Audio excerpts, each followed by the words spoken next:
welcome to Smart Living. Sitting next to me is Zethina. Zethina, how do you say your last name? Haehl. Haehl, okay, but it's spelled kind of uniquely. It's kind of funky. Yes. Well, Zethina is actually, she's been a local makeup artist for over, 30 years in the Valley? Over 30 years, yeah. 30 years in the Valley. So I asked Zethina to come on the show because she's been working with probably every talent that you know of in the Valley. And I will say that she is one of the makeup artists in the Valley, not everyone, that actually knows how to do dark skin women's makeup and hair. So we became friends years ago when you came into ABC 15 and did my makeup, and I was like super impressed because, you know, a lot of makeup artists, you know, the majority of people they deal with, there's a lot of light-skinned people that live here, so I get it. You want to go with the majority, but you always want the minority. Anyways, Zethina, welcome to the show. Thank you. Yes. Happy to be here. Well, I appreciate you. So the other thing, too, is Zethina used to be a model, besides the fact that she knows how to make her own makeup and has actually her own makeup line, too, right? I do. Yes. So tell me a little bit about, well, first of all, let's talk about modeling, and then we'll talk about how you got into makeup. Okay.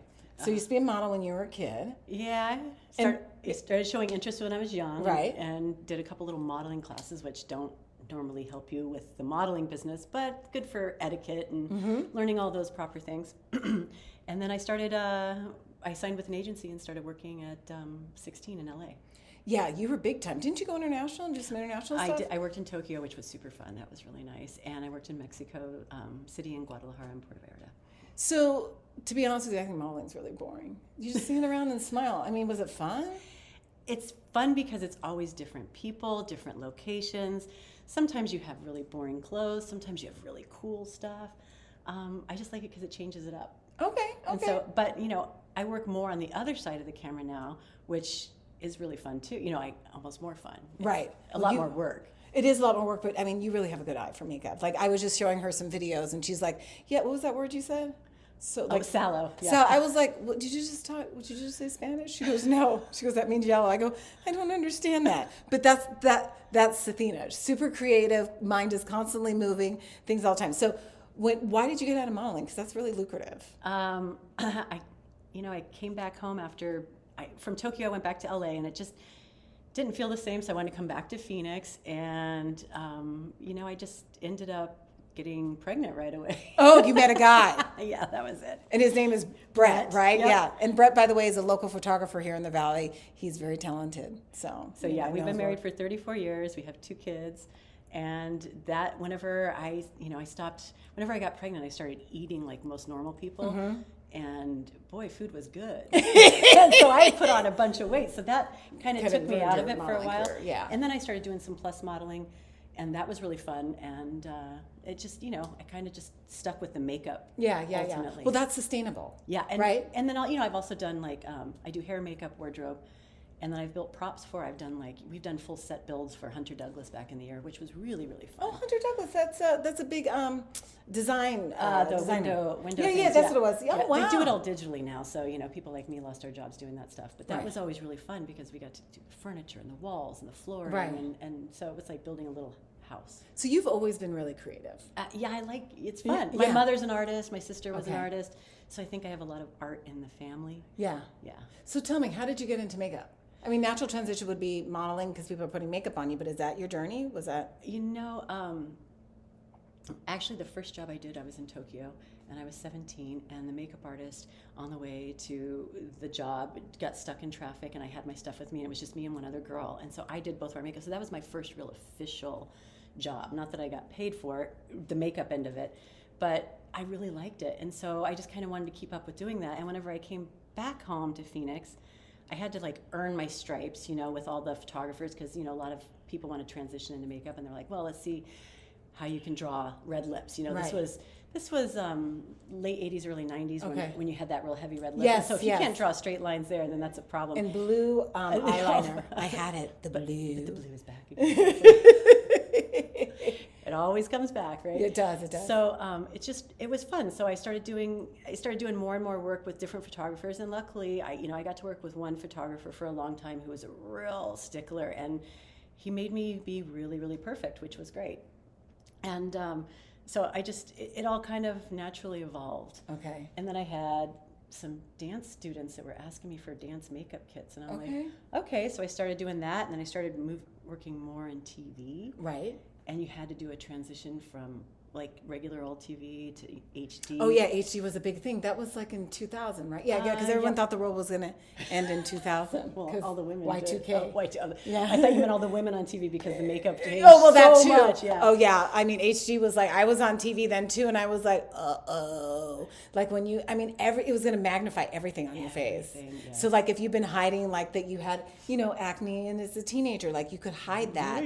Not anymore. HD meant high def. Yes. So that was an interesting transition. So I had to start making makeup specifically for HD, and there was not a lot of options out there. So that's why you make makeup. So not only is Zethina a makeup artist, which I did not indicate in my introduction, she actually, I said she has her own makeup line, but she makes her makeup. Yeah, it's all hand blended, natural, vegan, petrochemical free, no FTC colors, no talc filters, binders, oils, no bismuth oxychloride.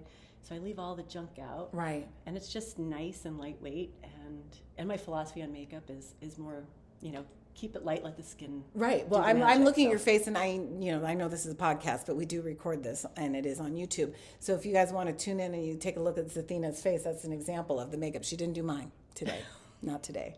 So don't look at me as an example today. But yeah, I really like you make your makeup look natural. Oh, thank you. And you really do have a good eye because you work with so many different variations of skin tones and you personalize that. Like you look at my skin tone, you're like, hang on, I'll be right back. I'm gonna go, and then she whips up some stuff and puts on your eye. And she's like, here you go, I just made this, and there you go. And then you're like, okay, I look great. How do I put this on? You're done. Okay, so we won't get into the gossip, but I know you've done a lot of makeup with a lot of talent in the Valley.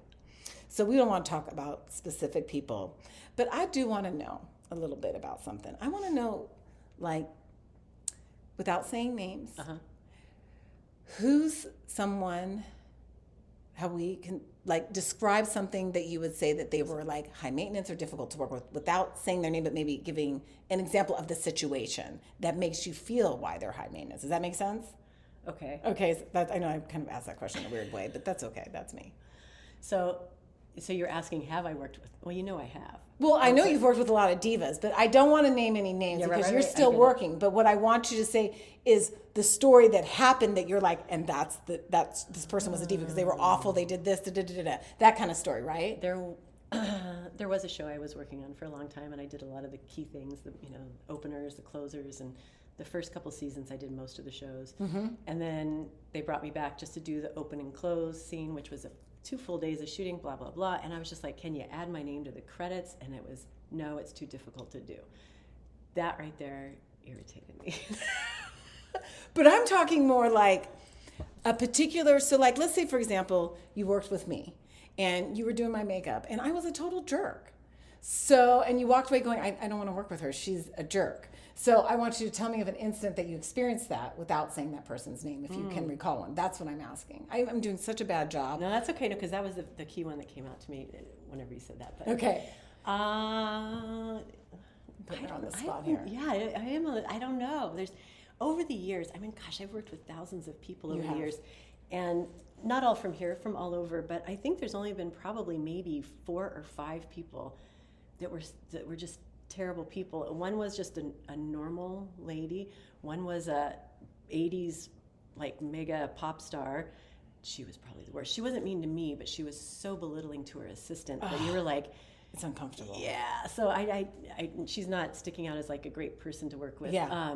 But other than that, that's great. Yeah, it was pretty good. But there was this one little model who just got back from doing Dolce & Gabbana, and we were doing a test with her, and she really was specific on how she wanted everything, and we're like, you were hired to do like the St. Pauli girl thing. We've got to do the braid. Right. It's for them. You know, we've got to do that look. But other than that, I think I've been pretty blessed to work with some pretty darn good people. So that means that we've got some amazing on-air talent here in Arizona. Or I'm just oblivious. Right, yeah, or you're just so cool that people who are jerks, when they work with you, you bring out the nice part of their personality. I think that's more the case. I hope so. Because I know working in television now, I worked at both Channel 3, which a lot of people don't know about, and I worked at 15, so you won't know who I'm talking about. But I remember one time in the dressing room. Now, for me, I didn't put on a lot of makeup, and I really am kind of a tomboy, and I'm, just slap a little lipstick on. They would tell me to put more makeup on. So I didn't spend a lot of time in the dressing room. But there was one talent that I worked with, and it was like a thing. So they'd come in, they had like 2 suitcases full of makeup, and then they would change out of their clothes and put on a robe, and it would take them 4 hours to do their face. And the funny thing about it was a she's a she, and she was beautiful just the way she was. So I would always look at her and be like, why does she need all that makeup? She's beautiful. Oh, you're going to have to tell me this person when I we're will, off air. when we're off air, because I don't like to talk bad about people. Exactly. Right. But I'm like, I'll tell you off air. It'll tell me off air. I do have some clients that, okay, high maintenance. I have one in particular. Okay.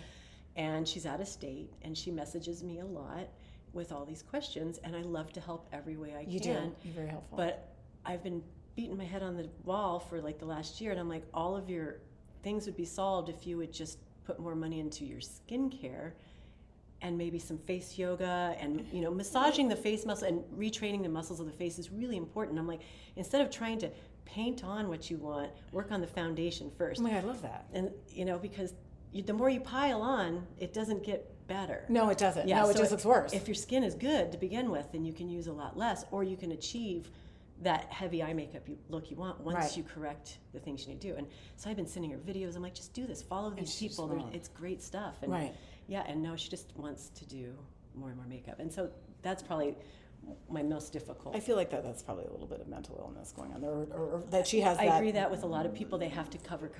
And yeah, so, there's something there psychologically where they're just not happy with their appearance. Yeah, and I think and it's weird. Yeah, and she keeps sending me pictures from like 15 years ago. Why don't I look this good anymore? And I'm like, because you. Oh wow. Because ladies, you need an eye cream before you're 20. Okay. Yeah. Okay. So that was going to be my next question, Zethina. While we have you here, now being that I'm in my 50s, I won't say how old you are unless you want to, but I'm in my 50s, and I know that a lot of women that you work with are in my age group. Yep. So being that we're aging, because I do feel that aging is not kind to women. It's kind to men, and it's a bunch of bunk. But it's not kind to women. I mean, it is hard on us. And so what are some things that you would suggest that we do? I heard you say eye cream is key, and you should do that in your 20s. Oh, yeah. Well, I would even start an eye cream by 17. Okay. Honestly. But, But it's too late now. I'm in my 50s. I wouldn't say it's too late. What are the things I can do? You just need to go for like the gusto now, do a heavier one. Okay. Creams and oils are great for the face. Okay. Hydrating the skin and getting that acid mantle, that barrier, that natural barrier on the skin. If you keep that healthy, then everything that's locked inside will just do wonders for your skin. So moisturize. Yeah, and I'm not a huge fan of a lot of the American skincare lines because they do a lot of stripping with the harsh acids and the harsh products, and especially here in Arizona, we're so dry already. Yes.